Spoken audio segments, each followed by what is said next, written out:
Okay, I'll go ahead and call the meeting to order. If you'll stand and join me in the Pledge of Allegiance. I pledge allegiance To the flag of the United States of America and to the republic for which it stands, one nation, under God, indivisible, with liberty and justice for all. Denise, would you read the mission statement for us? Sure. USD 393 will prepare its students mentally, socially, and physically to live successfully in a modern society. Thanks. We have the oath of office for newly elected board members.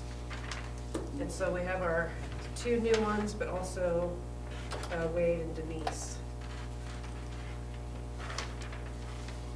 Let's see, get you all your things signed. And we'll have to stand up, is that? Yep.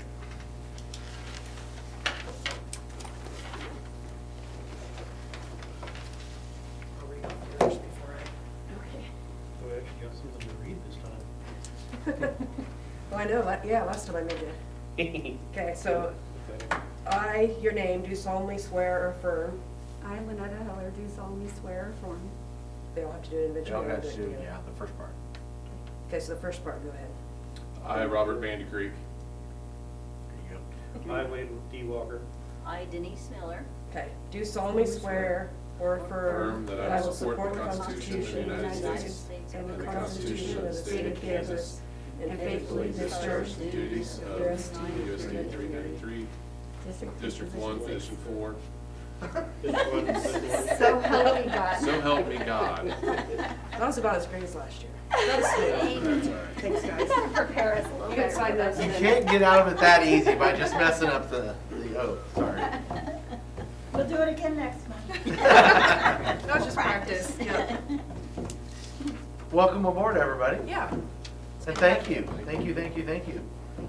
All four of you for Yep. putting your name in the hat again. Or for the first time, for some of you. I know.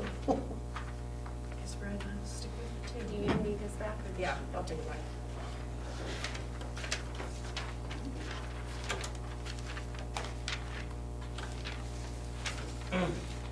Okay, approval of the agenda for the regular meeting. We have an addition to 2277-3, policy update for the KASB, just the first read.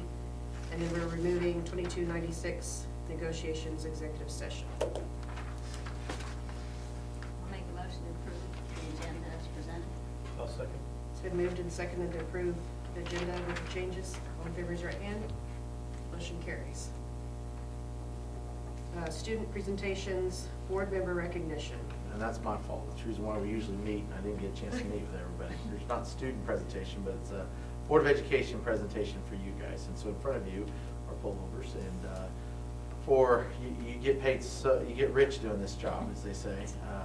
It's a free, wonderful volunteer job that comes with a lot of great opportunities, and sometimes it can be a little bit struggle at times, but I'd like to think that the things that you decide here at this table will impact our kids right now, but also future generations that aren't even yet to start yet their educational career. So I thank you for your service, and we'll also recognize you guys at tomorrow night's home basketball game if you're there, and then probably do it again at our next home game in January as well. So, but thank you very much. Thank you, those are very nice. Thank you. Yeah, Yes, yes. appreciate it. Approval of payment of financial reports. On there, you can see cash balance hasn't changed very much from last one, so that's a good sign always. So that means some of the revenue came in there as far as tax collections, and so payments. But you can also see on there the one payment that went out would have been our office updates, and so you saw my board report as well, and we paid for the paint down there and did that, and it looks different. And as the little ones that came in, the two little girls that came into the office, they go, "Dad, looks very professional down here." And I'm like, is that a compliment, or does that mean we didn't look professional before?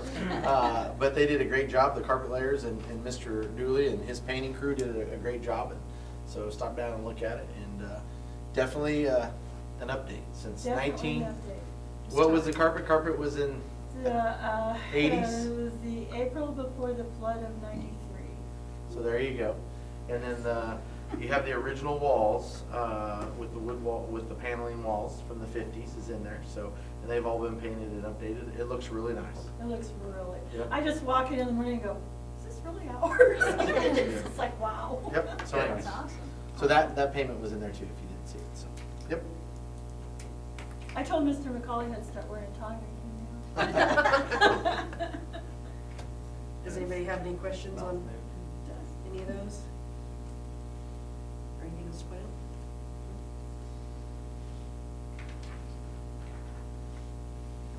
Good motion. Yep. Somebody.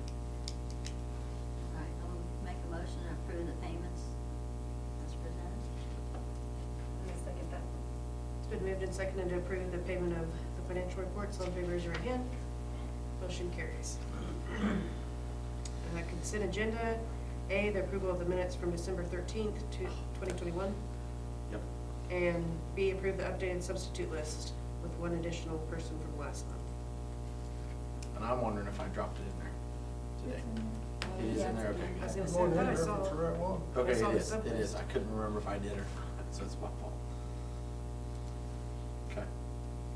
How are we on our subs? That depends upon the day. Okay. Am I right? I got one at 5 o'clock tonight, so we are full for tomorrow. Okay. But I will tell you that that's one of our, we'll get to the next discussion, but that's definitely a concern, is the number of available subs. That's what I've. And payment isn't gonna help, because I've heard it paying as much as, some of them bumped it up to $200 a day. Yeah. And it's not helping. And I'm like, that's why you don't throw money at an issue Yeah. that's not a money Yeah. problem. Yeah. So, anyways, Okay. yeah, yikes.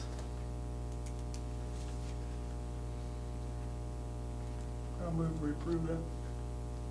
I'll second. It's been moved and seconded to approve the consent agenda. All in favor, raise your hand. Motion carries. Reports, Mr. Cody. Okay. Today, actually 30 minutes ago, our governor had her state of the state address, and so they are all back in Topeka. Started today, and so I'm sure things will start happening quite a bit. As they start, there's some things to point out there. So if you start hearing some, just things that they're gonna be dealing with, $3 billion, and that was not an M, that was a B with a big B, a billion. $3 billion in surplus is the projected at the end of the fiscal year. So in the state of Kansas, we have never seen $3 billion in surplus. And so what they're gonna take up and probably discuss here is the things that I have in the bullets there, just things to be aware of. $250 is what Governor Kelly has proposed to give every taxpayer. Cutting all sales tax on food is a proposal. It sounds like it has, that's probably the direction it's gonna head, which is really, for that, it's actually a small amount of that surplus. Many education policies will center around the wonderful CRT, school funding, and private school vouchers on ways to spend and reduce the $3 billion in surplus. So what I'm saying is that I think that you're gonna see several education bills that will be tied to funding, that will be tied to your, you can probably look for them to be tied to your CPI and the increase. So what would be considered such as inflationary increase, you're probably gonna see that for educational funding. But they're also gonna tie that caveat to, if you're gonna do that, then if every kid is worth $5,000 and whatever, $280, then we're gonna have that same amount be available to anyone who sends their kid to a private school in a voucher form. So it would be a tax credit to anybody that would actually send their kid to a private school. It is tried and tried. It failed the Senate by 1 vote last year. Be ready for that to definitely be something that they're gonna, because they have the surplus. That's something I can see. And then, don't forget, it's not just about education. I can see them adding it to several other things that have been neglected. You'll see a push for probably Medicaid expansion, and so that'll be a discussion as well. SQE meeting in Washington, D.C. had the opportunity last Friday to meet via Zoom, although it was more of those of us in Kansas that were a part of the discussion on rural schools and urban schools across the nation and things that they're talking about. And, you know, testing is one of the things we're gonna talk about, a test to stay and play. We're ahead of the game. We were one of the first ones to do that in our area, which has been a great thing. However, they are running out of resources, and they did acknowledge that and talked about how they could probably help out in a way and hopefully get more testing to us as soon as possible. Right now, we're in a good shape.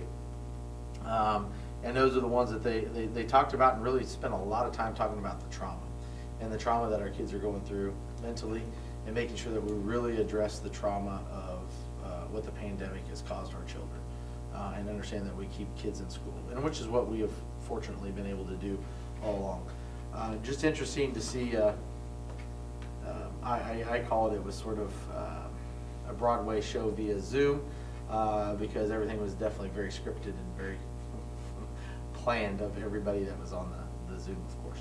We're gonna talk about the calendar later. I thought we had a great back to school in-service. You know, we talked about the very first one at the national level, talking about the trauma informed and how it's impacting kids. Well, our training is really focused on social emotional needs of our kids. And our first training, and she's been here, she'll be back in February. We added that day for professional development for our teachers. And I think when you sit and you listen to her, and until we're meeting the needs of our kids at the most basic level, and we seem to think, as we sit around the table and we think, yeah, shelter, clothing, you know, when you first heard about it in your first psych class, or even at the college level, and they started talking about it, even in econ, and meeting the basic needs of human beings, food, clothing, shelter. And some of our kids are struggling with food, shelter, and clothing. And so I heard a thing on the way in today. It says, what are the two most asked for items when you go to a food bank or a shelter? Two most items are socks and underwear. And I say, there's Maslow's basic needs. They're going to a food shelter, and they're not even asking for food. They're asking for some of those. So our team and our teachers and our team have come up with all sorts of ideas. And over the next few months, I think you're going to hear of several ideas to maybe help meet the needs of those students, not just during Operation Guerrilla Family, but maybe help meet the needs throughout the whole school year. Not at that level and not at that scale. That's not what we're getting at. But if we have somebody who's struggling with the very basic needs, how can we find ways to sort of help them? And so I appreciate the efforts of those people, and you'll hear about them in the future. Questions on my report? Sort of good to see the things that we're doing locally where they start talking about it nationally. So that's a good thing. In the report is also the ESSER $3 and the presentation that we got from Dr. Watson and the group, and we're going to save that for another day. Okay. Mr. McCall? Again, we had some great professional learning Monday. I've been last week and today, and I'll finish tomorrow. I've had 18 check-ins with my teachers for semester, and I can think of at least 10 times where that training was brought up by the teachers and things that they're starting to implement in their classrooms. So I thought that was wonderful. Teachers new thing we're going to do this semester is every teacher is going to make individual goals for ELA, for reading. So if you have a kiddo that is in special ed or speech, and they all have a goal for their speech, every child will have at least 2 goals for reading, and they'll be specific for their level and their learning, as well as interventions. So we're starting on that. And you're talking about all kids, not just IEP. No, this will be every child, pre-K through 8 for ELA. And we're just starting with ELA right now, because that's not that math isn't important, but ELA is kind of where we're going to focus right now, just based on the next one. We went over our FastBridge scores at PD as well on Monday, and based on those is kind of where we came up with doing the ELAs. And then hopefully you guys got some letters that we're starting a school-wide reading incentive program at home. So reading 20 minutes at home each night or whatever we can do, and then we'll have incentives for the kids. We'll do, and of course, kids love to eat, which we're going to do. But I really want to do read for read. So not only are we going to do some food, but we're going to give tons of books away to the kids. So you make a goal, you get a book. Because I really like reading. I did when I taught 50 years ago. That's what I did, and that's what the kids loved. They were so excited to get to choose their own book and take it home. And I had first grade and write their name in it, and so I'm really, and I know for 8th graders, they'd rather have an ice cream sundae for them, so we're gonna do that too. Middle school scholars bowl will begin this month, and then regular season basketball ends this month with the league tournament the first couple days of February.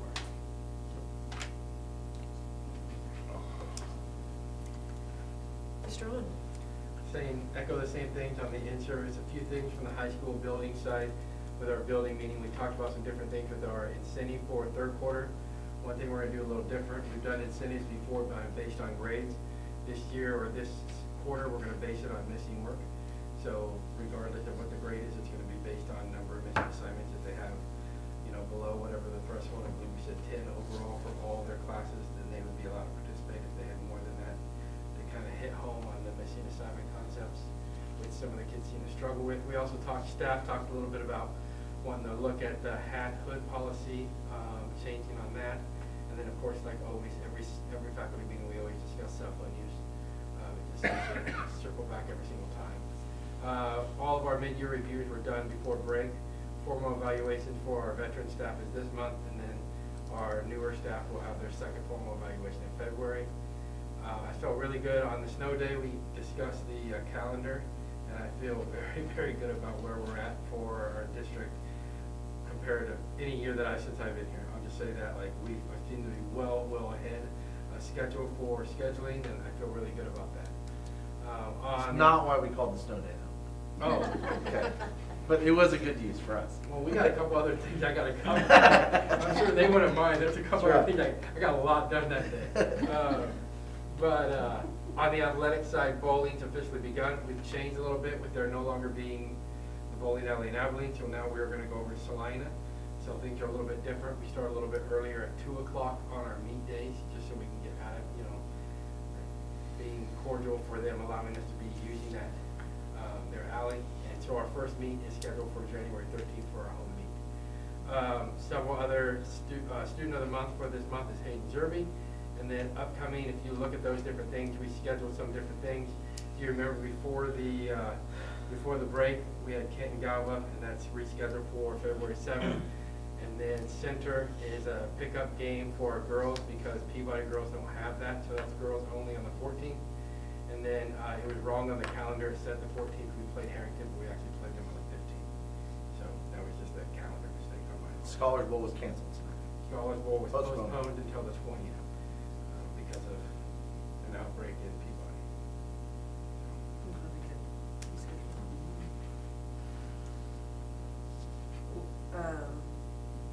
What's the hat hood policy? Well, currently And the cell phone? Currently, the hat hood policy is there's no hats, there's no hoods, and our cell phone policy is just cell phones should not be seen during class. Right. So we discussed. So not relaxing on the cell phone? No.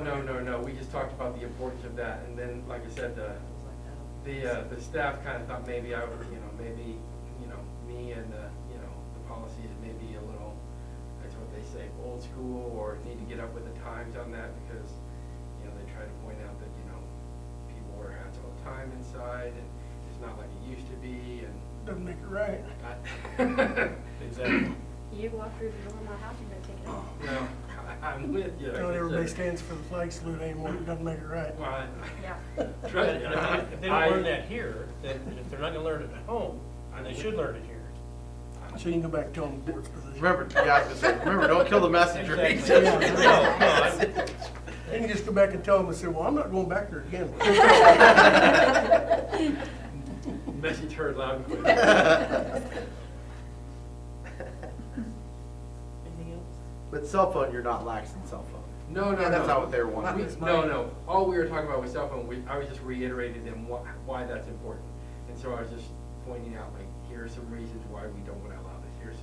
Here's some different ways that there's always a good thing Gotcha. about it, just like anything, Well, I feel like you guys have worked really hard on that, and that's why I'm like, well, if you back off. Right, no, it's not that. Some of them were talking about, well, for example, in our photography class, they're like, well, every kid has a better camera in their back pocket than what any camera that we have. And I'm like, I can see that. Like, there's certain things that if you are watching it, if it's for academic purposes, that's fine, but I understand then there's that, and that teacher even admitted, they're like, well, in and they'll do it, they'll take their pictures, but then they also have like 5 other things open, and they're doing other stuff on it, and blah, blah, blah.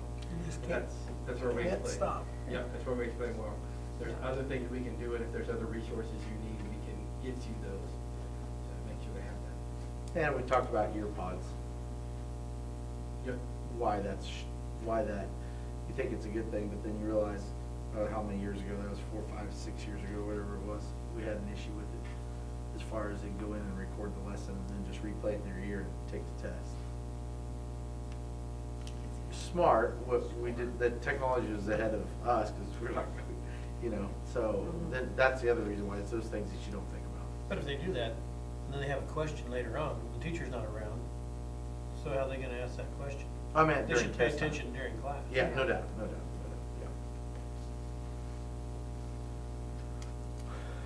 Okay, Recreation Commission, I saw that, put the minutes in there. I don't think that's a good Let's idea. try to do that one. Yeah, I think that's easier just instead of us all.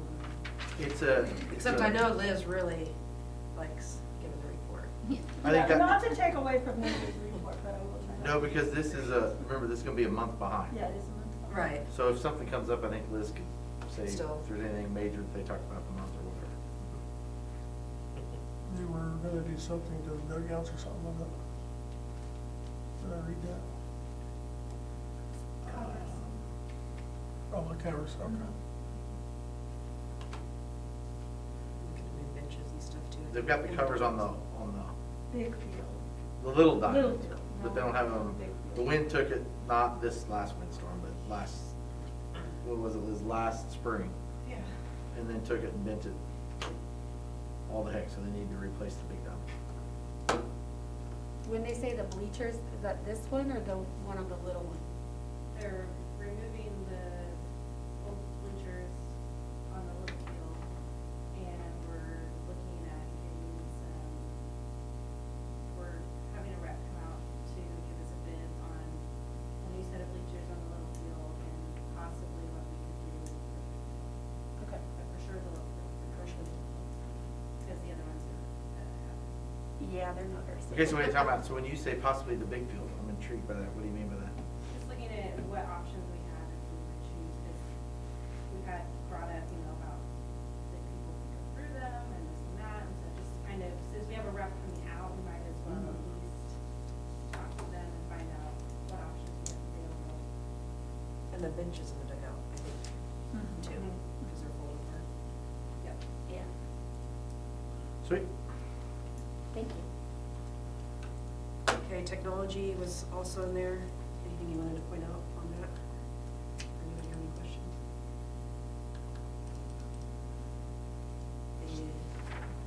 Nope. And the parents as teachers was in there too. Pretty good. Just to note, some of the PATs have gone to Zoom because of Well, didn't you just say last meeting though that their numbers were up or? the numbers were up, I know. That's what shocked me when I read her report. Yeah. I noticed that Mark got highlighted the power loss in here. Have we ever done any more on the generator? Yes, we have, actually. You're gonna hear that at the end, here towards the bond time. Oh, well, I'll wait then. There you go. Anxiously. Yes. Anticipation. That's right. Okay, anything else on any of those reports? I move we approve the reports as given. I'll second. It's been moved and seconded to approve the reports as presented. All in favor, raise your right hand. Motion carries. Approval of the 2022-2023 school calendar. Okay, so I think you have that in there, and I think it's up on the board now. I always like to go through the calendar at the left. It's a little bit easier. If we're in gray, it means we're in school. If we're in red, it means the teachers are in school. If it's white, it means nobody's in school. So you can see the black one in July. That is where we are having enrollment. You can see August there, where we have our 5 days of work service and PD, and then you start school on the 18th. Teachers and the feedback from teachers, 2 things I want to point out because they're at the top of the page here. And you can see that in August of 2022, they loved the 2 days at the very beginning of the year. And then you go over here to January of 2023, not like last week, where some might have been maybe a little upset that we didn't have 2 weeks at Christmas. But the biggest one is that it was 4 days of kids, and that can be a lot coming back, trying to get them back in the routine. So you can see it's a soft start. They like to call it a soft start. The 5th and 6th is 2 days there. So it all depends upon when Christmas and New Year's Day falls. That's what it comes down to. September, pretty standard there. You see where Labor Day is. We're in school quite a bit there. That's a good thing. You get to October where you're getting to the, your first 6, 7, 8, 9 weeks there. And so then you've got some parent-teacher conferences. You've got an in-school service day. And then you've got parent-teacher conferences at the end. This was a debate, and this depended upon whether you're an elementary teacher, a middle school, or a high school teacher. As far as October goes, they didn't like the fact that we were doing parent-teacher conferences on a Monday, and not didn't like, but wanted to understand why. So I want to explain the dialogue. 24th was, and then do you take the Friday off? Why do you take that Friday off? 2 reasons. If your girls qualify for state volleyball, that's state volleyball, so you don't have to take a day off of school. Number 2, your football teams are all playing their last games on the 27th, which you're in school. And then, so if you're done, you're done. You know what I mean? Season's over, you can start. Junior high's done, everybody can start up, and away we go. And so I know that centers around sports, I know that centers around activities, but when you think about our staff in a 1A school district, that most of your staff is coaching sports and helping out, or going to band, or going and supporting, so you don't really get a day off per se after working. So truly, to respect all of our staff, that's the reason why we've done it on the Monday. Once again, the 3 days for Thanksgiving break, the Wednesday, Thursday, Friday. December out on the 21st, it's the same time it was this year. Once again, the soft end, so that way if you're a high school person, you can have your finals on Monday and Tuesday. That was the feedback we heard from district leadership team. Hey, we love the fact that you could come in here and have 2 days, and they knew it was 2 days where you were going to work. If you have a 4-day week and then you have, a work day on a Friday, you might have 2 days of work and 2 days of nothing. I don't mean that disrespectfully. Elementary school, it's awesome. At the high school, they sometimes struggle with it. Elementary, trust me, those parties are just as important as the math lesson, because it's the social emotional that they missed. So I'm not taking that away at all or discounting that. A little bit different. They're not really going to sit around and build gingerbread houses in high school English class necessarily.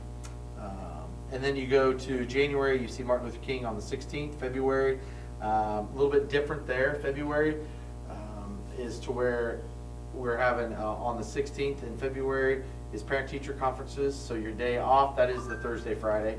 And then we still have a ball game though on that Friday, so there's no way around it. And then no school, because we never have school on President's Day on the 20th. Spring break, it's set right there. That's not us, that's the state of Kansas. Tried to get it to where everybody's on the same. I think this is the last year to where all the colleges, whether it's Division II, Division I, they're not on that same schedule. Does that mean KW and Bethany and Friends are on different ones? No, it's just any of your state your state schools. You can see that April in 2023, that Easter is the weekend of the 8th, so you have Good Friday off. Easter Monday is an in-service day. And then your last day of school is May 24th. You don't have state track and golf and all that stuff, if you're talking activities, is not until Memorial Weekend, actually. So some were talking about why don't we move it up, because then you still have to find those days. Doesn't matter how many, 172 days, you get 1,116 days is the bare minimum. That was a question I got asked, but I don't know if you ever want to have, I think I sent that in one of my Friday notes, I don't think you want to have a bare minimum education as a school board. You definitely want to have a standard of where we're going to go. This is right in line with everybody in our area. A lot of them go longer, a lot of them start sooner. One of the things our parents have told us in the past is they love going back to August. They love the fact that we're the last ones that start usually, or pretty close to being one of the last ones. Sort of gives you a chance to breathe. It's one of those that I think that we did a very good job because we protect our athletes, our coaches, and everybody. Whether you're a 6th grader all the way up to a 12th grader, you're being asked to be here Monday, Tuesday, Wednesday, Thursday, it seems like. And then their really only time off as a student athlete is August 1st until the 15th. So they get 2 weeks to actually just be a kid without having being pulled in 500 directions. And you've got a parent back there in the back and several of you here that you understand that because you've lived that. And you're like, yeah, we can get out of here on this date. And if you move it up too soon, then you get into our Central Kansas Free Fair.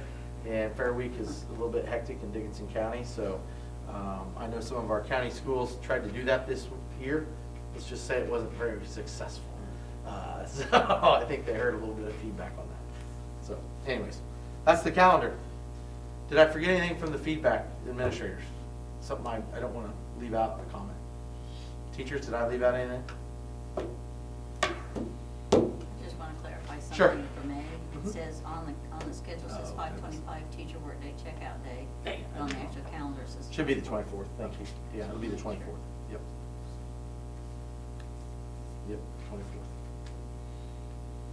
Golly, you look at it and look at it. Look, had everybody look at that thing too.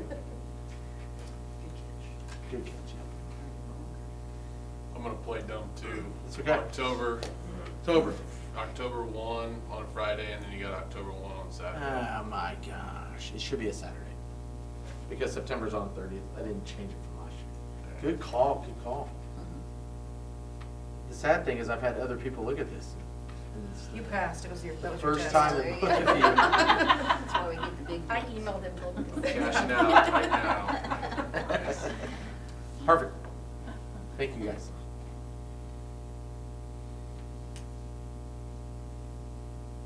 So all you need is a motion to approve. After by you the way. fix those, then I motion to approve. Okay, with I'll the changes. second There you go. Okay, it's been moved and seconded to approve the calendar with a couple changes. All in favor, raise your right hand. Motion carries. Perfect. USD 393 strategic plan. Okay.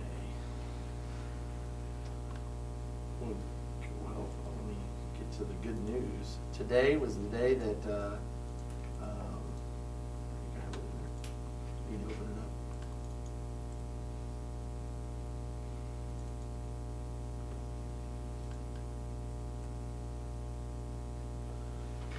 Today you had three account managers of your bonds, and they all go out to bid today, and so you lock in your interest rate. You can see that these are the three that actually bid it out up there on the screen. You had Stiefel, you had Robert Baird, and Northland Securities. And so you can see where they're at and where they came in at down here at the bottom. We locked in 2.249%. Which is great if you've been watching, and I've been watching the bond market, and it has been not pleasant. I didn't know where we were going to be at. There's been a lot of volatility, and I was hoping it would be below 3. I was a little nervous, to be honest with you. You can also see in here, here's the premium pay. In other words, when you sell, they'll take them on, and then when they sell the bonds, they'll say, hey, we're going to pay a premium for these because these are secured. We guaranteed pretty much. And so you can see that above the $8.82 million, you're going to collect an additional $232,617. And that's the premium pay that company is willing to give us in order to be the manager of the bonds. And so that's a great news for you in two reasons. Number one, you locked in a low interest rate, which is going to save you over the life of the bond about $900,000 to taxpayers. So because they quoted us when we ran the amortization of it at about a 3 or a 2.8, it came in lower, about 0.5% lower, so $900,000 saved before we've even really sold the bonds and gotten the money in the bank yet. Plus, then you also have a premium pay of $232,000 and change. So when you look at your bond sale, there's a contingency fund for your bonds, and so when you have it, so they set it up and you have a contingency of whatever. This would roll into your contingency. It'll be gone. Trust me, it'll be gone because the prices are going up. But that gives you that much more money then to have a little bit of adjustment as the escalation of prices continue to go the wrong direction. So that'll give you a little bit of help there in the form of $232,000. So tonight, you will need to approve a resolution that's in front of Andrea, and then go from there. Am I missing anything, Dean Ann? No, I think we just need approval on the resolution. We send the documents in the morning. But who would have ever thought, so if you want to know, I think, does it have it on here or is it on the other one? It might be on the other one. sorry. As I told Deanie, and I think it's pretty good use, and I'm gonna say it, and hopefully, you see that as well, but, you know, over the life of the bond, if you look through the amortization of it, and you went through and you looked, and on the very last, you can see that, what was it, I can't remember, $12.1 million is what you're gonna end up paying off your bond. So you're gonna borrow 8.8, you're getting more because you're getting a premium, so you're getting a little over $9 million, right? So you're getting $9 million in cash, and you're gonna pay it back, and it's gonna be 12. Well, I'm gonna tell you this right now, that's 25 years down the road, and if you think about it this way, I don't know if you can borrow money for the amount that we locked it in for, and I think that is money well spent and very wise, and we're very fortunate that we locked it in at the rate that we did. What did you lock the rate in last time? It was over 5, I believe. Last time the bond was passed here, so. 6, I was thinking. 6? Then we kept refinancing. Yeah. I don't know if we'll ever refinance these bonds. I don't I'll be think honest so. with you, I think you're locked and you're good for 25 years, so, not bad at all, not And bad they'll at be all. paid off in 20 Yeah, that was 2047, that it'll be paid off. So, but all good news today on that front. Thank you. So I need to read this, or just a motion for, I'll need to read the whole thing, Yeah, just what it is. yep. you said you read the whole thing? No. Okay. We've got it on the agenda. Okay. Should be good.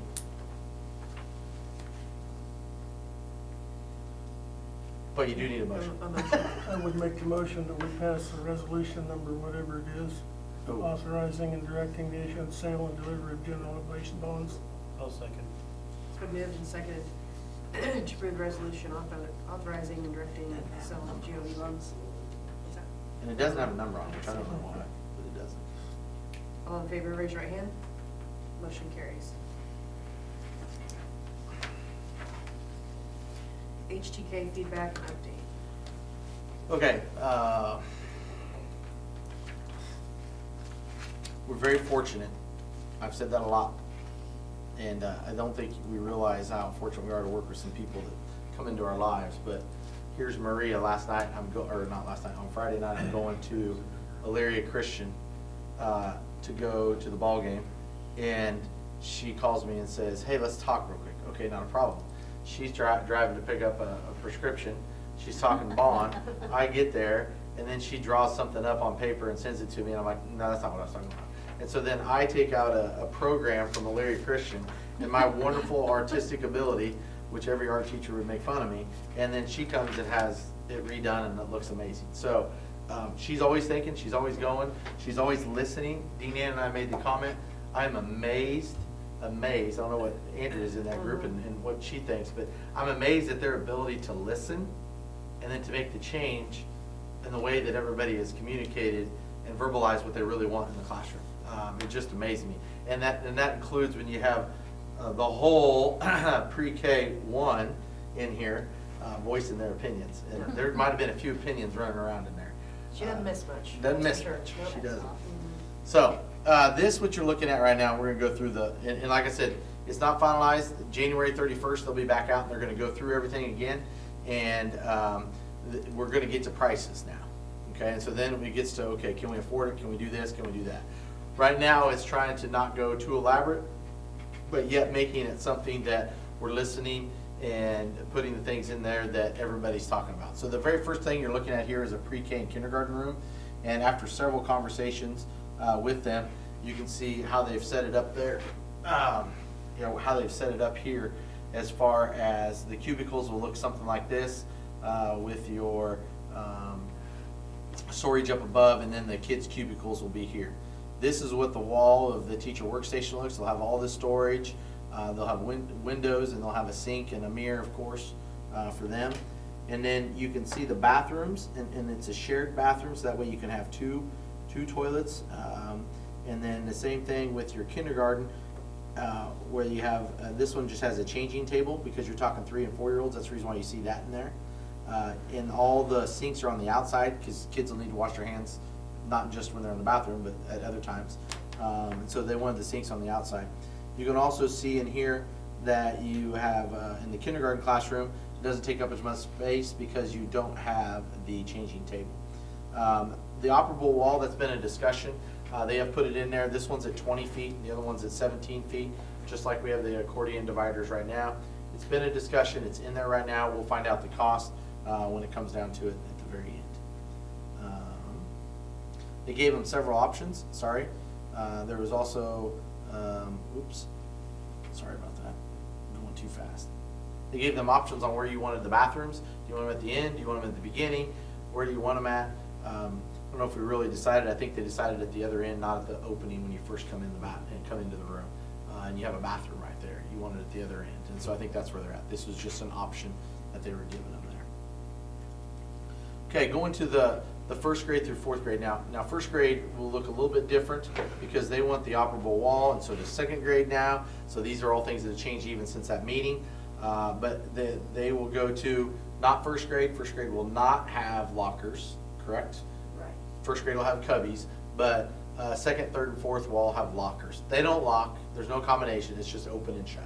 Okay? Sort of nice to keep all the craziness inside the area instead of the cubbies coming out on the floor for them. So, and it also teaches them as you start to advance in your educational journey that when I go to 5th grade, 6th grade, 7th grade, 8th grade and above, I've got to organize my locker. So they can start having those conversations about how do you organize a locker, which would be good to train them and help them. You can see that this group wants closets in here. And then you can also see where there's a couple different spaces where they can have their teacher desks or work area, I should say. So that way you can present from different multiple areas. A little bit easier in this classroom because once again, you don't have bathrooms in these, okay? And you can see how the storage is pretty much the same. Without the bathrooms in there, it frees up a lot more wall space for them to have some options, okay? But you want bathrooms in the pre-K and K, trust me. Yes. Okay, I don't want you to go and say, oh, let's get rid of those. That's not what we want to do. The longest debate, which is crazy, was what type of storage would we like? And we would like filing cabinets or how many drawers and how they'd all be hung up. And that's okay because now's the chance. So they had the discussion. I think they've come up with options for them. I laugh at it because it's like whatever they give me, great. But I'm a simple guy, I guess, when it comes to that. And I need to realize that there's, which makes sense after you hear them and listen to them. You pull the drawers out, you want bigger drawers because you want to put all your bulletin board material in there. And that makes sense. I didn't think of that. Probably because I didn't do any bulletin boards, so I was a blah. Okay, questions on the elementary side of it, just as far as the classroom. There's more coming later, but anything on that one?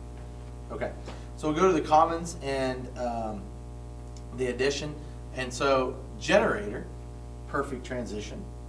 So you can see up here at the top of the facility is that they're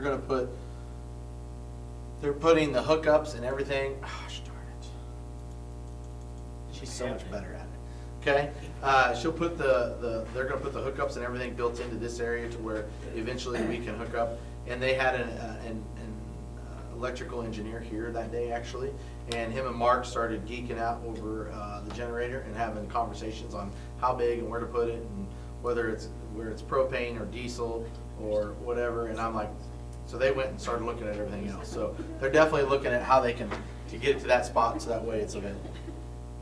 What we said we definitely wanted was the tech. We want to make sure that we have our data all able to stay up.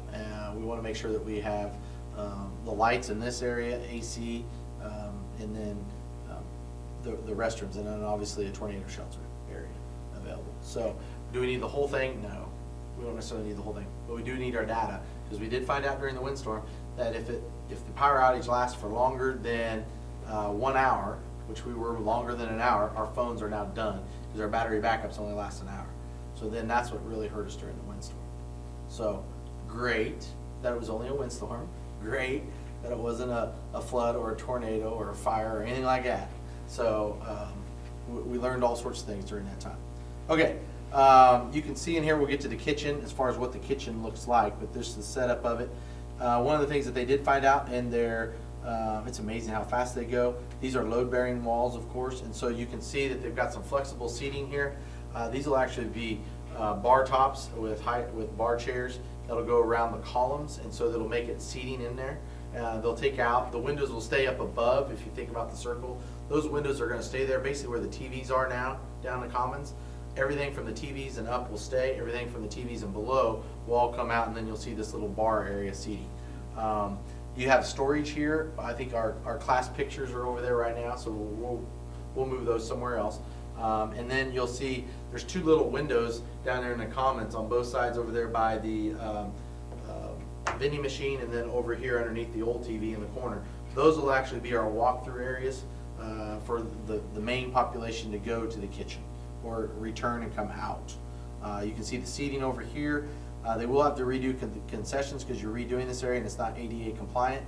And so they'll have to drop that, the level of that, whatever you want to call it, table, countertop, thank you. And then you can see there's a countertop here to where you could add, just future, thinking future, they're there, let's do it. So they can, if you want to serve out of there and you want to serve something in summer, so like if you want to do summer lunches or something grab and go or something comes up, you can serve out of there as well. I'm thinking back to the pandemic days. God forbid we go through something like that again, but if we had to, you could actually have them walk up and we can serve things out of there instead of bringing everybody in. That would have made it a lot easier that time. So, and then there's seating out there. These are the stones, so that way somebody can't drive into them. Questions there? This is going to be cement, right? Was it cement? Or is it gravel? I can't remember. So, anyways, yeah. Okay. Questions there? What you were talking about, Oop. just sorry, go back to like the Nope, storm sorry, shelter let me stuff. go back. Yeah. Are you still doing like the storm shelter, like windows in the elementary, or have you discussed that? Oh, yeah. Yep. We'll get to that, I think it's on there. They definitely will be different, and it'll be the pre-K or K is what it'll be. Okay, so now we got into the kitchen, and shout out, big shout out, and this has changed again, but big shout out to Lisa because she came in the very first day and said, here's what I'd like, and she had the design. And they went and ran with it, which is good because you never know what you want. And so as you come in here, once again, we walk in, there's two lines that you can walk in. In this case, it's better for you just to get up. So I walk in through here by the milk cooler, I walk in here. This is where they serve, right there in the middle, and then you come down on both sides of the, I serve here and then come right down the middle bar, which we already have. If it's a salad bar, since then we talked about having a place for just the salad. So like for us, you can come and just have a salad right now. They'll have it on one of these sides. We don't necessarily need a reach-in refrigerator on both sides. So they thought about putting reach-in refrigerator on one side, and then the other side would be the salad bar. Okay, this will be some sort of divider, whether it comes in or whether it rolls down, whatever, pocket door or whatever, to where then it'll be closed off from, so that way you can close off just the kitchen part. As far as everything else here, this is not accurate. They're changing it a whole bunch. Lynetta was on the tour. It's very much familiar to Fairfield, of course, because here you have the walk-in cooler, refrigerator, and then in the back part is your freezer. Easier for it's the efficiency standpoint. You're putting in one unit, a little bit easier that direction for them. The question was, do you turn it and you put it over here on the side, or do you put it to where it's, whether you want to call it vertical or horizontal, north and south or east and west, and then how they want. So several discussions there. I think we ended up with this. Am I right? I think we ended up with it going north and south here, to where the freezer will be over here on this side. And then our drop off. We're trying to get the drop off as far away from everything. You don't want it near your line when your kids are coming in. So this will seat 156 right now. One of the things I forgot to show you, I'll go back up, is that's not on here, and she'll have it up to date, is that there will be an opportunity to add. She's going to put in some booths over here in this area. Is my mouse moving? Okay, they'll put some booths over here to where that way, and remember that's all glass, so you can sit next to the glass. And so even though you're not one of the 24 outside, you could actually be sitting in the booth over there. So it gives these guys some flexibility to see who goes over there, some incentives. You talk about incentives.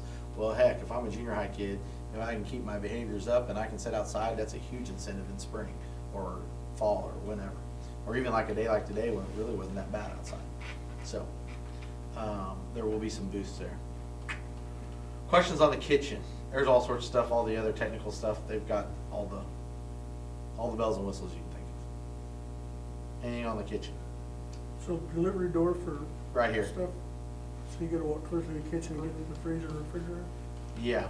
So they'll come in here, and remember, your freezer is going to be right here. Yep. Which is why I think she wanted to go, why the first one had it going east and west. Because then you just come in and go right there.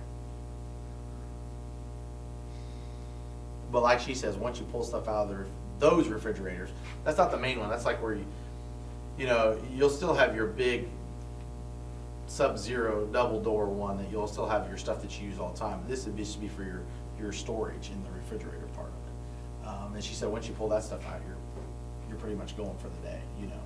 You're using your double wide regular refrigerator. So, yeah, and so then back here, oops, that driveway would stay, in other words, okay? And then you have your screen wall that goes the wall goes all the way to the end, so that way you can't see the future generator, and then these are obviously the trash receptacles. So you have your trash bins back there, so I would hide that, because that's gonna be your main front, So is that gravel north of the generator and the trash, or what is that? To be determined as far as the cost. Right now, it's scheduled to be concrete. Say about has to be if you're gonna pull in there and dump trash. Yeah, what would happen, well, In the delivery Yeah. trucks and stuff, it would have to be concrete. Right now it is. Okay. All right, next one down.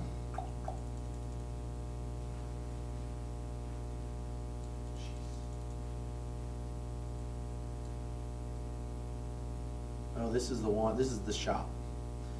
Okay, so the shop, several things have changed in just having discussions. Even that day, it changed a lot.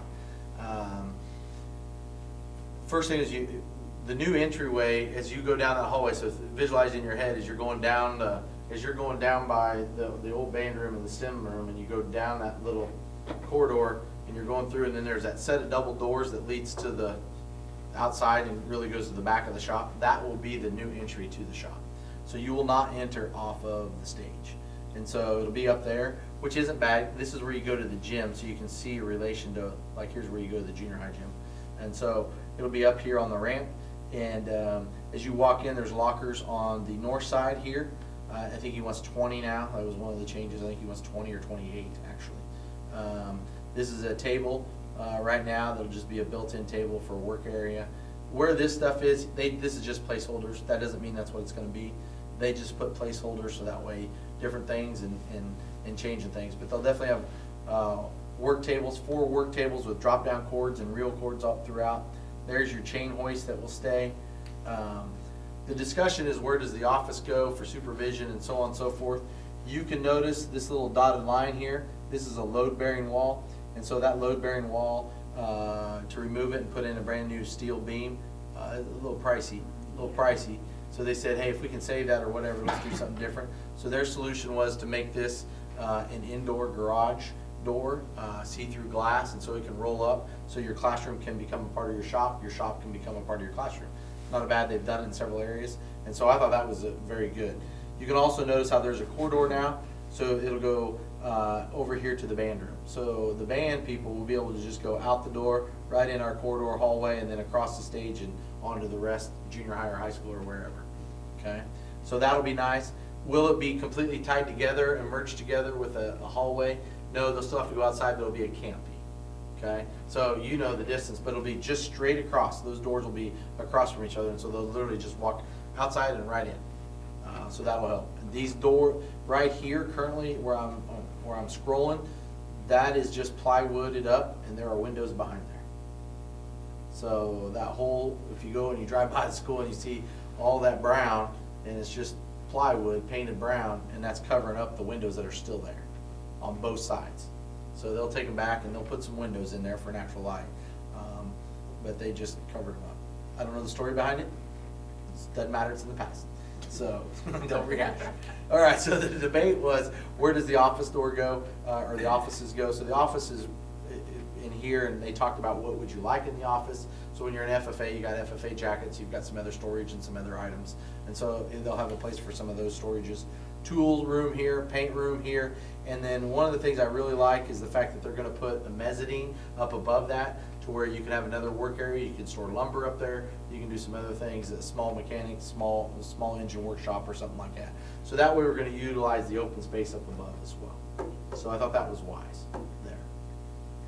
And then once again, we talked about, well, it's gonna be hard if he's in here working, if somebody's over here working. And we said, well, why don't, it's a lot cheaper, instead of putting in this brand new steel beam and moving it, is to put in some directional, those big old directional mirrors that you see in big facilities. And so then that way it'll help with line of sight and supervision. You know, not like he's gonna be sitting in there the whole time, but there are gonna be times you could be in two places at once. Questions on the shop? 16-foot door, it was a 14, we said let's make it wider. There's one adjustment they did make, was to make it, you're never gonna say, well, I wish you'd put in a smaller door.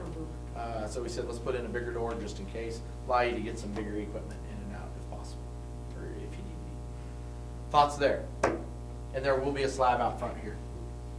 So somebody said, well, how far out does it go? So this is the doors coming out of the north side of the band room. Okay, so this will tell you where you're at, which really these doors shouldn't be used anymore, except for, you know, Mr. Smith. The rest of the time, these kids are gonna be coming in and out of here. We'll help a bunch for supervision, and there will be a camera down here, by the way, for sure installed, for supervision. So that way we can see what's happening, and I think this isn't just a band, this is something that happens, and this is called the junior high locker room. This will solve the problem going down those stairs too. So, or make out corner or whatever you want to call it. So, it's one place we don't have any cameras, by the way. We did find that. Oh, that's probably, I shouldn't have said that in open session. Sorry. There will be none. Till There will be tomorrow. none. Yeah, it'll be That's right. installed tomorrow. We'll put one in there. Questions on the shop? Okay. The next one is the debate on, we're still trying to, I dread even saying this, we're still trying to hear back some feedback from the easements and where they're actually at. So that's holding up a little bit. I think they've made some waves, is my understanding. But once they get the finality of it, it'll be a little bit easier to figure out what the schematics of the elementary school look like. Can't really say, because the other questions I've heard is, where's the workroom, where's the kindergarten, where's the pre-K, where's the bathrooms, where's everything at? We can't really decide on that yet. Oh, I'm sorry, Mrs. Noggle. So it's hard to decide on that because we don't know where that easement is and which direction we can go yet until we can get that feedback relayed back to the other people. They've done the core drilling. But here, as you can see, the round building up there. So the question is what costs the least amount? I don't think it's any of these. There's another one on there. But you can see, those are just placeholders. That does not mean first grade's there, kindergarten's there, kindergarten's there. Those are just placeholders for her. So she was just throwing stuff in there to make sure they had the rooms. The things that they're looking at is trying to keep them side by side. So first grade side by side, second grade side by side, so on and so forth. That's definitely at the forefront there. Next one is what's the least amount of disruption to the learning environment. So McCown Gordon sat there right where Wade is, and he said, we want to make sure that when we build this, we're not disrupting learning as much as possible. So as they look at it, which one just does not disrupt the round building as much and looking at it. And that's what they're trying to do, yet weigh the cost and as well as the easements and where the easements are. So once we get feedback on that, then it will depend upon where it is. Some sort of configuration to the number 2 is what you're probably looking at.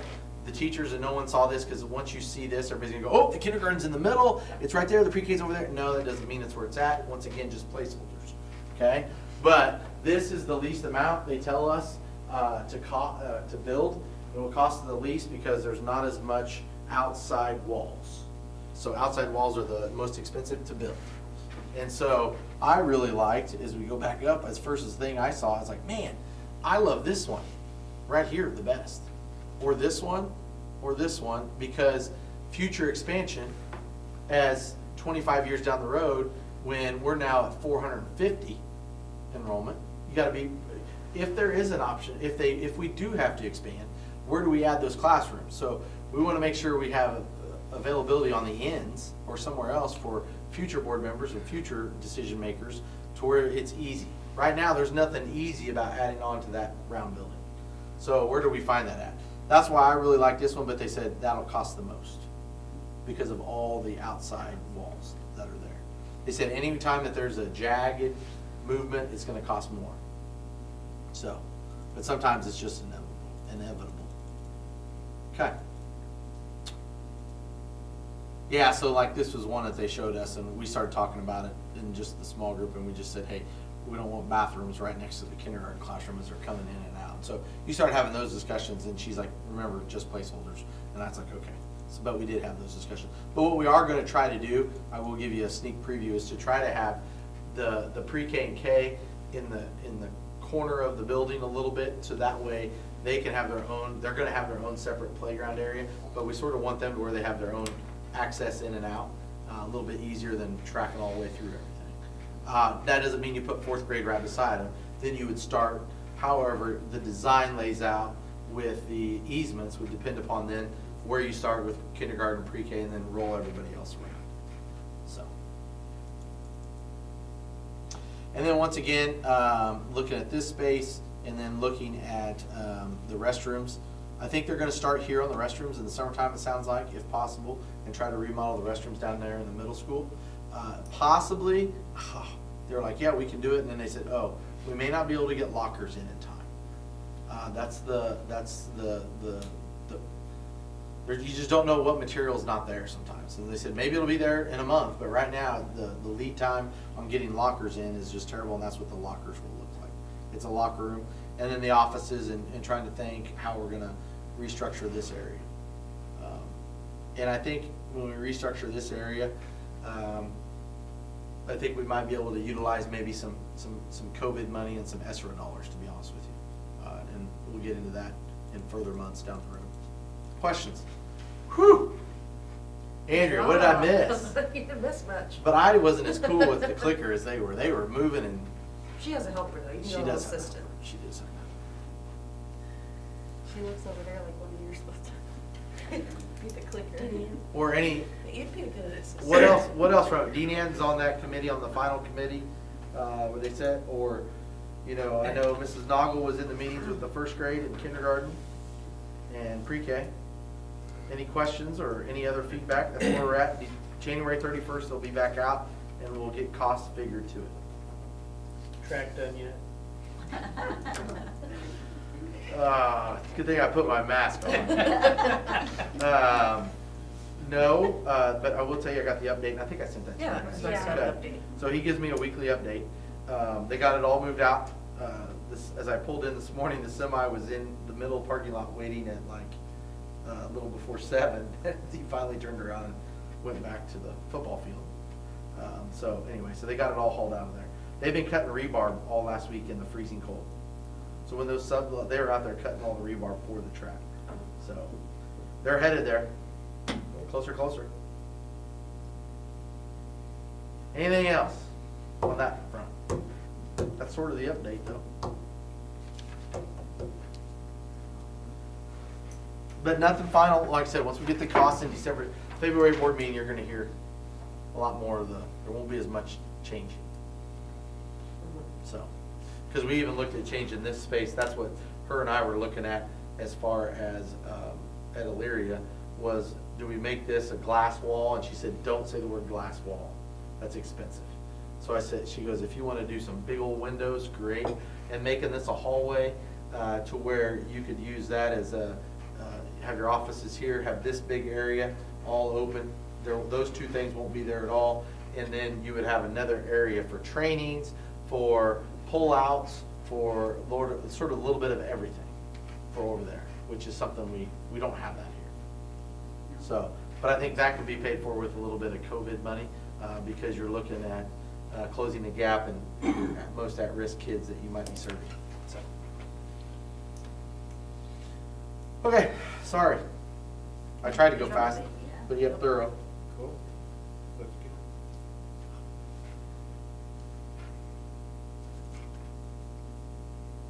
Let's see, we have the policy update, KSB first read. Oh, It's in the Dropbox, and it just threw it in there today. And so one of the things I want to point out real quick is probably the only one here that's really, this is a first read that you need to go through and look at. The one is,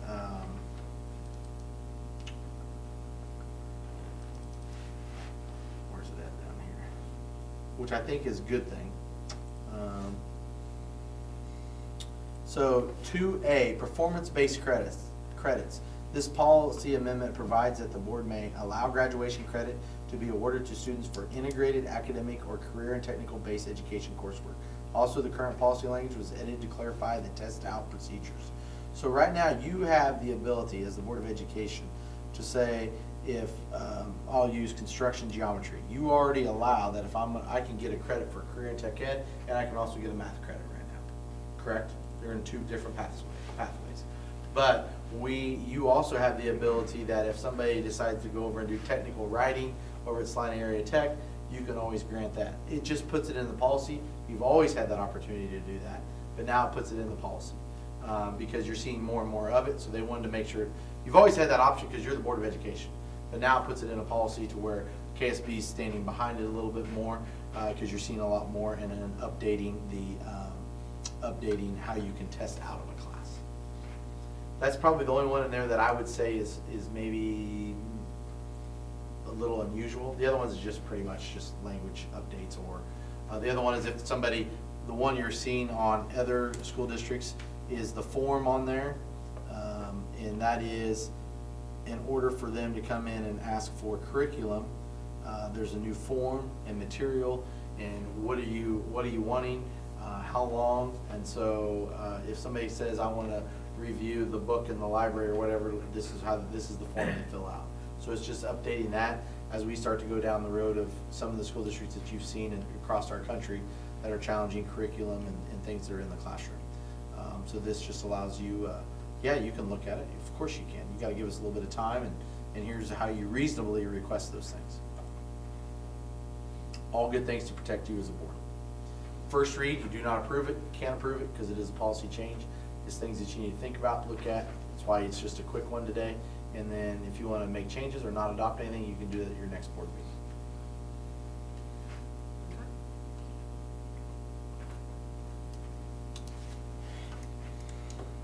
COVID update.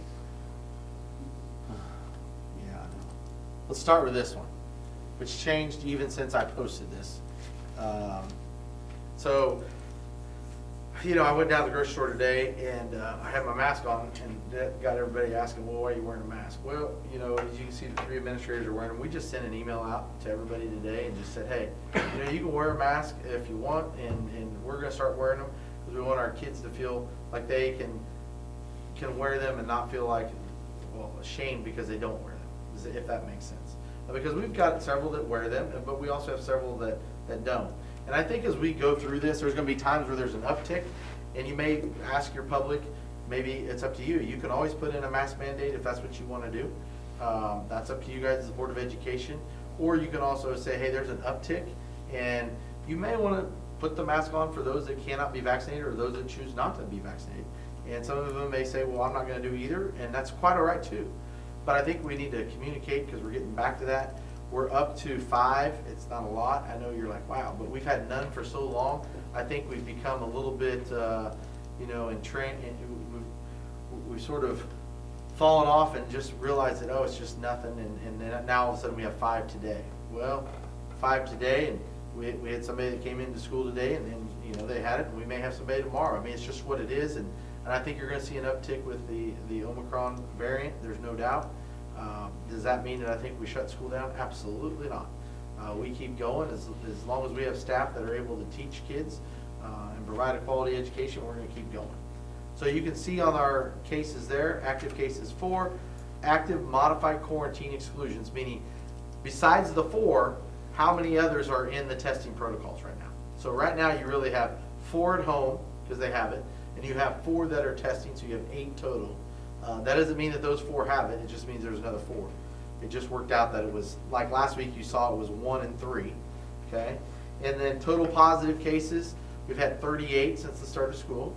We had 34 last week, so that's gonna change. It's actually gonna go to 39 after the phone call before the board meeting. And then total who have been in the testing procedures, that's not right. What does that mean? Total who have been in the testing procedures. That is not right at all. Because, yeah, that's right. That's those that are like considered close contacts. So like if Spencer Cope gets it, Testing Brecken being Cope that's in closed. the testing. There's 36 of them that are in that protocol. That does not include the number that we have actually tested. The number of tests that we have given so far is 200, I think there's 211 tests we've given this year. So test to play and stay, and you think, well, that's nothing. Nurse Mary's given that many tests, and I would say, I'll be honest with you, I don't know if I've tracked every single one of them in there that I've given, and I've given maybe 10 of them this year. So, you know, we're right around that 200 that we have tested this year. And we've had 38 positive. So as we start looking at that, that's not bad. But when you look at 5 and we've tested only 12 so far this week, now that percentage is a little bit different.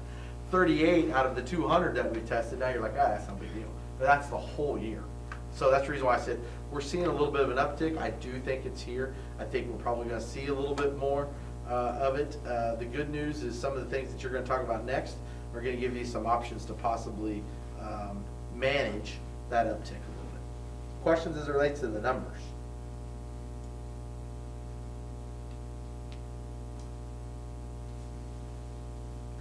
I put 2 things in there last week, which you saw the CDC guidelines for schools, and then you saw the states, both of them. You can see what they've proposed and what they've done. You can also see what Dickinson County has in there as well. The thing that I've heard from our people is the fact that it is confusing as all get out, what the dates and how many times and so on and so forth. So in our policy and my proposal to you tonight is mask, optional for students and staff, and I put in there everything that's new is highlighted.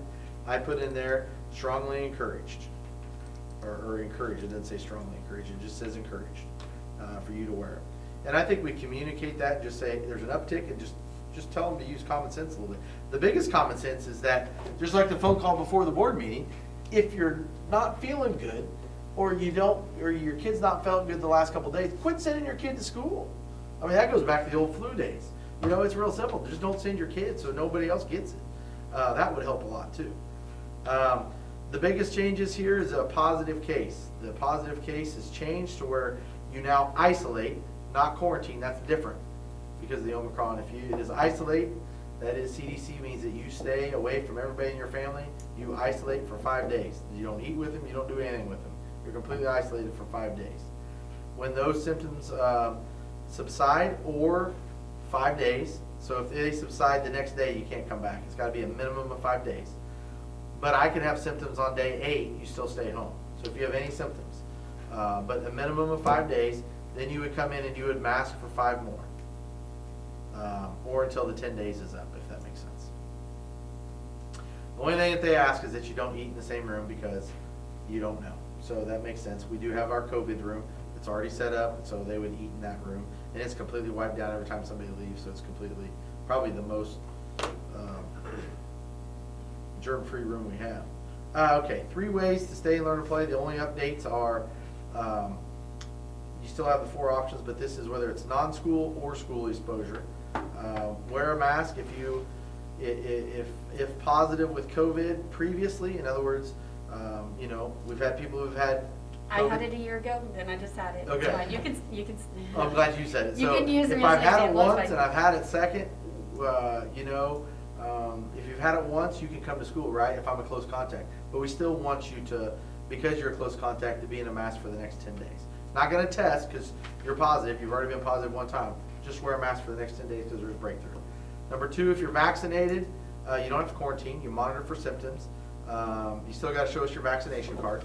But we just ask that you wear a mask. So let's use my family. And I'll be honest, Brecken is not vaccinated. We need Rob to come and help hold him down. He had to do it last time he got the flu shot. He did. Or Spencer, who is vaccinated. And I use them as an example because as we had the conversation in the office today, one of my, Brecken has not, he could be considered an adult dose. Well, Brecken hasn't hit the stage where I consider him to be an adult. He hasn't had that happen to him yet. So I don't know if he should really get that adult dose. That's my own personal belief, it's my own personal opinion. That's your own personal choice. But within the rules, you still have options to stay in school, both my kids. Spencer's been vaccinated, so if he's been vaccinated, all we ask is Spencer to wear his mask for the next 10 days. Brecken, because he hasn't been, if he's a close contact, he's gonna go into the testing protocol for the next 10 days and still wear a mask. Nothing's changed there. That's what we've been doing forever, okay? The only thing that changes is Spencer has to wear the mask for 10 days because I have it at home, and I'm at home. Just because Spencer is vaccinated, he still has to wear the mask. Does that make sense? He just doesn't have to test. Because what's getting our people is the testing. No, you can't test my kid, or you can. Obviously, it's wearing a little bit. Now it's becoming more accustomed because you can't find a test kit anywhere, almost. So if you're not vaccinated, you still have the two options. The doesn't change. Number 3 is the exact same it was at the very beginning, okay? If you're not vaccinated, you can get the test and wear your mask for the next 10 days, okay?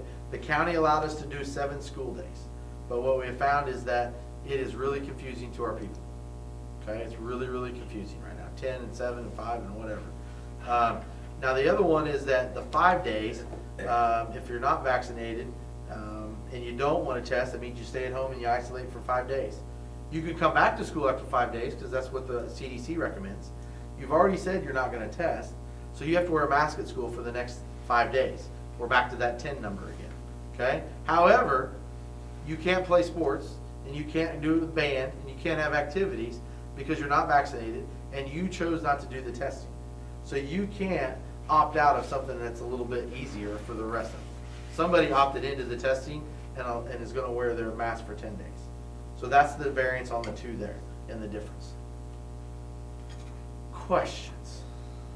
That's all provided no symptoms, right? So let's say. All provided no. Kids, like you said, example, the one's not vaccinated, does his 5 days mask, all of a sudden the 6th day has symptoms, so he starts all over again back at home? If he has symptoms. If they're in the testing protocol, they're tested. Okay. If Oh, they're so not in he the tests test. positive. Yeah, yeah, or they can test negative and stay in school. Okay. Yeah. But if he tests positive, then he has to. Then he goes home for 5 days. You isolate. You isolate for 5 days, yes. And then you can come back to school when their symptoms subside or 5 days. What you're hearing is the asymptomatic people are the ones that are hitting positive because people are going to get tests just to get tests, and some works are making you get tests all the time. For us, the only way you get a test is if you're a close contact, okay? Or 2, I go to Nurse Mary because I feel terrible. Well, if I feel terrible and I go to Nurse Mary and I exhibit these symptoms, she's going to test you. You see what I mean? So we're not doing a lot of the asymptomatic tests. When you hear companies, big companies, and like the NBA and the NFL and all those other people, well, they test their people like all the time, everybody. We're not doing the mass. It's just if I'm a close contact or if I have symptoms. So. On this first page, I didn't see this before, but Yep. the positive case, it says isolates for 10 days. And then on the second page, it says positive case isolates for 5 days. I need to change that. Okay. Thank you. Yeah, I saw that too. Thank you. Thank I you. didn't see Thank that you. before, but I would have told you. So parent has it, kid isolates for 5 days. No. Say it one more time. I'm listening now. I wrote it down. Parent has it, kid, Kid comes to school right away. okay. Goes in, he has he or she has 2 options. One, you can stay home for 5 days and not test, come back to school, wear a mask for 5 days, assuming you're symptom-free. Okay, if you're symptom-free, we send you home. Okay, so if the person has it and then you decide, hey, you can still come to school, but you have to jump into the testing protocol for us. So like. And still wear a mask. So like for my kids, I had it, when I tested positive, I called him that morning, we signed a paper, and then the next 7 school days, which was actually 10 days. Yep. My kids have been testing every single day. Yep. So like even though I'm out of quarantine, I think they have like 1 more day of Yep. testing or whatever, and they have to wear their mask while they're So at once school. she called me, what we did is we went and got both kids, pulled them out. Yep. Brian came up, signed the paperwork, because there's paperwork to consent to it, and then we started tests, they're both negative, and stayed in school. Now, the crazy thing is that we know every single day that those kids don't have COVID. We know there's kids walking our hallway right now with COVID. You know what I'm saying? So, to be honest with you, the close contact is really the safest way to know that you don't have COVID with your kids. Yeah. It truly is, and I hate saying that. But to clarify. Yeah. The kid, to make sure I understand right too, Jim. So if the student is vaccinated, they don't have to go in the testing, right? No, they just have to wear a mask. Days. Okay. Yeah, if the kid's The vaccinated, only people that are they, going in the testing protocol are the non-vaccinated students. Correct. They're all coming directly to school, but if they're vaccinated, they're just wearing a mask. If they're not vaccinated, they're going into testing. but if they are vaccinated, the one policy change here is that you're gonna wear a mask, right there. You're gonna wear a mask, number 2, which 2B is wear a mask for the next 10 days. So that kid that you just told me about, if it's vaccinated, mask only 10 days. Yep. Because of the breakthrough cases.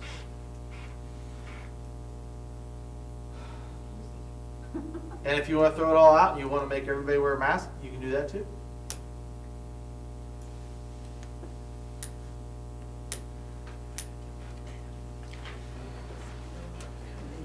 I just don't think we're there. I think this allows us to have the grace, because we're gonna have to live with this for a while. I'll be honest with you. I was trying to think of a way. I can't That we're- throw a comment in there, like, Yeah. because I work y'all know I work in the mental health center, like, this is actually almost like lined up to a T with Oh, what really? our medical director is doing for us as a company. So, it's very, very similar. Like, I had a close contact, like 6 months ago, I was a close contact at work. They just come, notify you, like, hey, we have to wear a mask anyways, but like, make sure you're masking the next 10 days. If you do start to develop symptoms, then we need you to go get tested, like, if you're vaccinated. If you're not vaccinated, you're a close contact, then you have to go home, quarantine, get Sure. tested, all that. But it's very similar to this, so I don't know. The only thing I think, if you approve it, then we'll start it tomorrow, but once we get everything communicated out. I mean, it's gonna take a little bit to get this Yeah. communicated out to the people. Are you guys comfortable with the 5 days from 10 days or everything? That's been a debate on superintendents, I'm not gonna lie. That's been the number one debate we've had with the CDC. Cutting that down to me is just because it's. Wouldn't that already cut down though? That's supposed to cut down with this. Well, it was down to 7. This cuts it down to 5. But really, it puts more, because you're going into a mask for the next 5, it actually makes it safer. And then I would argue that if you're a high school kid, it doesn't matter because they're all hanging out anyways. I mean, I don't mean that disrespectfully, No, but I know. I'm No, just but telling it's you. true. Yeah, it's true. The only time they're in a mask, and the only time they're following our protocols, and the only time that they're even worried about it is when they're at our schools. But our deal is to keep everybody else safe. Yeah. You know what I mean? I'll move to approve. Okay? I'll second it. Okay, it's been moved and seconded to approve the new policy for the COVID, I guess. Stay What's it alert called? and play. Operational guidelines. Yep, operational guidelines. All in favor, raise your right hand. Motion carries. Yep. Yep. I think it's stricter than what we have right now, is what it does, and you can always back off if things start to change. I think it's gonna be an ebb and flow the whole time. The next one in there that I have in your Dropbox, or in the Google folder, sorry, is the filtration system. And this is sort of up to you guys, and we have COVID money that we can use for it. You can see.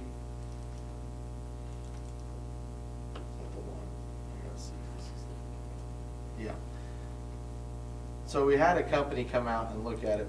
We put there's scrubbers or ionizers on top of our main units in our gym.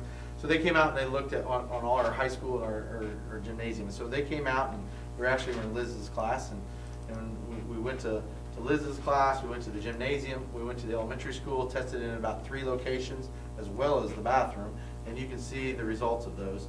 And what it is basically what's the particles that are getting through. And so this is the unit. They've got other units that you can mount on a wall. This is the unit that's on wheels. When we update with our bond in the new elementary school, these will already be, I don't know the geeky side of it, so I apologize. I don't want to bore you with it.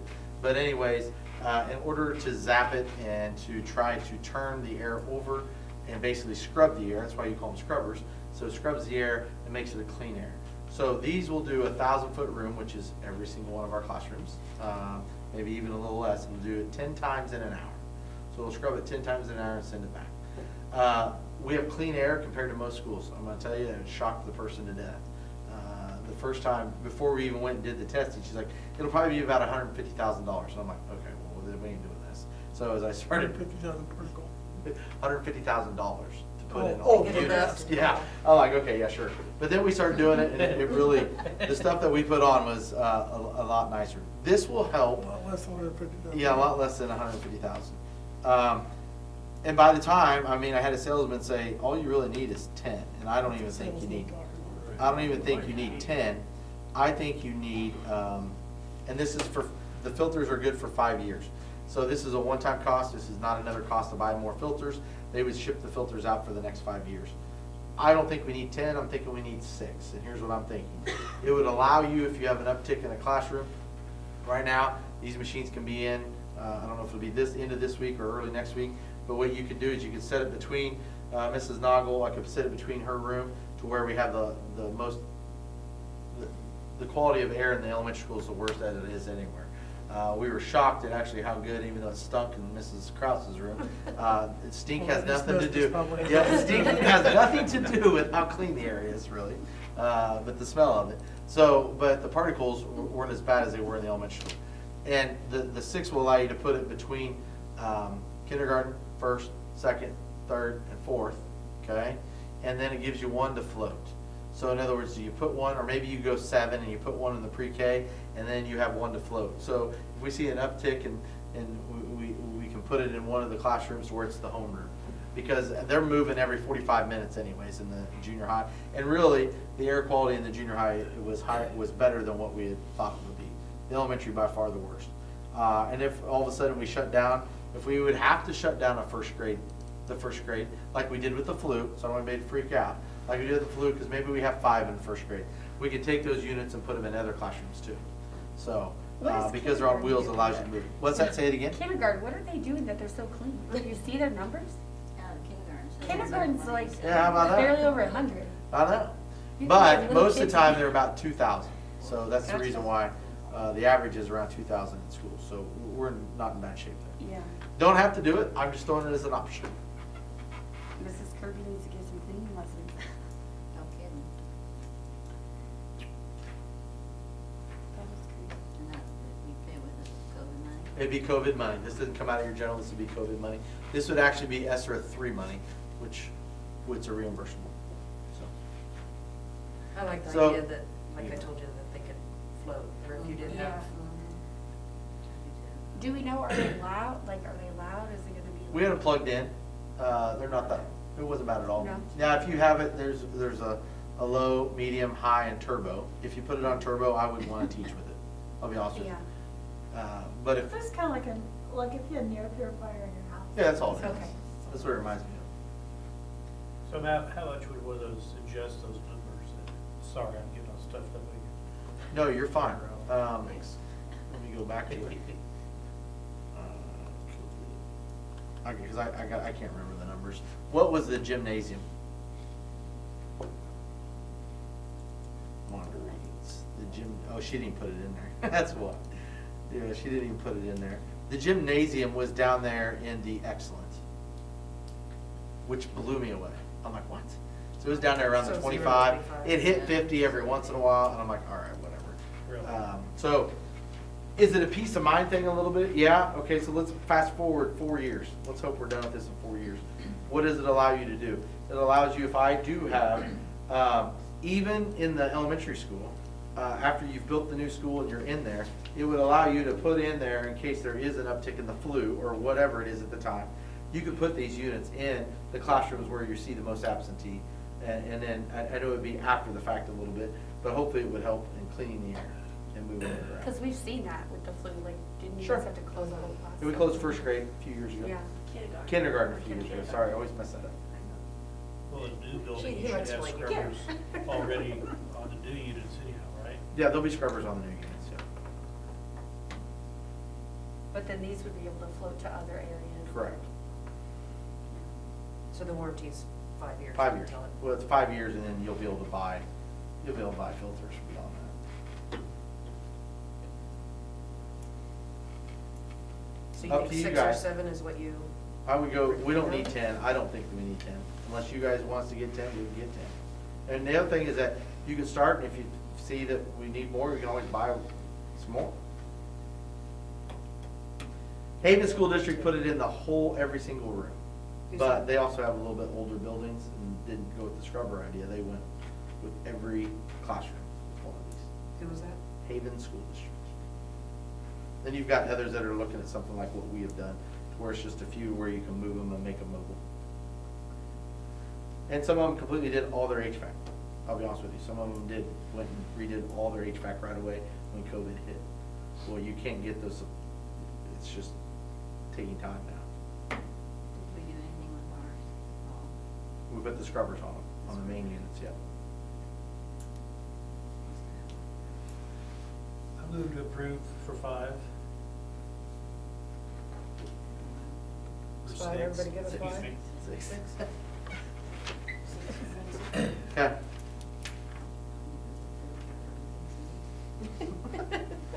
Let's start with 1 and see if it works really good, yeah. Okay. Is that a second? That's a second. Okay, it's been moved and seconded to start with 6 of the scrubbers. Purchase of those. All in favor, raise your right hand. Motion carries.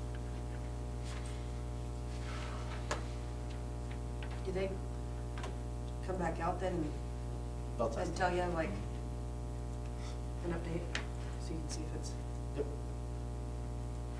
okay. Future dates and topics. January 12th, we have our board training Wednesday. in here Yep. at 6. Yep, and you don't eat, there will be a meal. Or, what is it?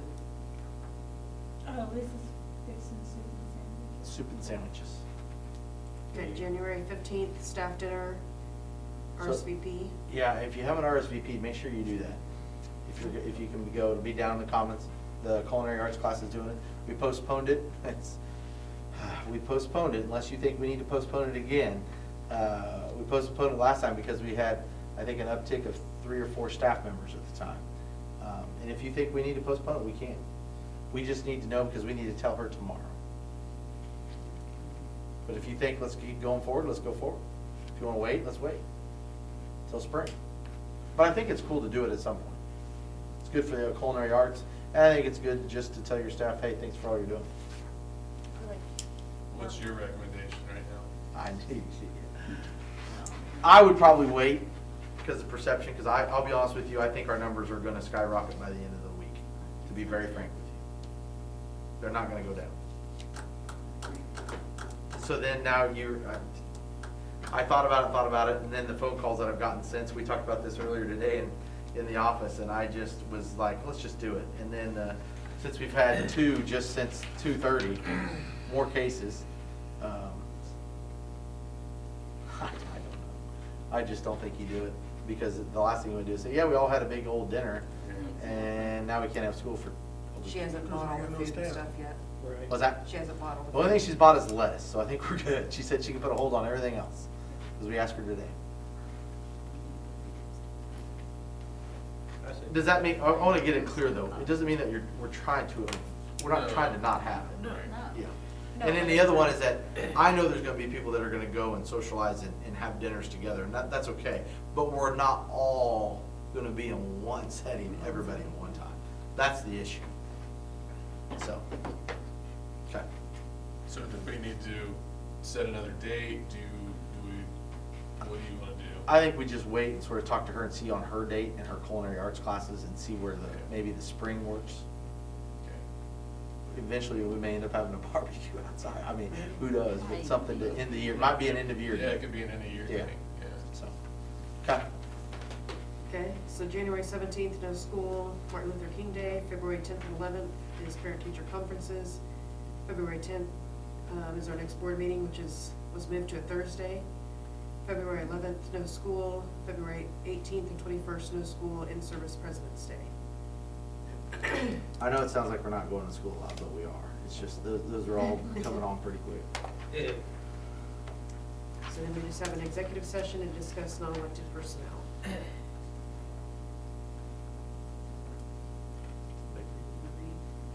All right, Mrs. President, I move we go into executive session to discuss an individual employee's performance pursuant to non-elected exemption, of the Kansas Open Meetings Act for duration of 10 minutes. The executive session to include the Board of Education and the superintendent.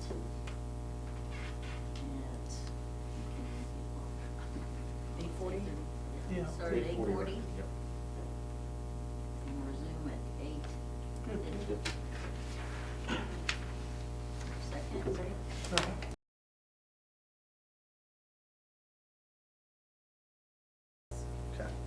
So, Madam President, do I need to? Yeah, we're back from executive session. Okay. There's no action. I'd like to move, we adjourn the meeting. Second. It's been moved and seconded to adjourn. All in favor, raise your right hand. Motion carries. Did Todd teach you how to do that? No, I just, probably get her done. Tagging horse,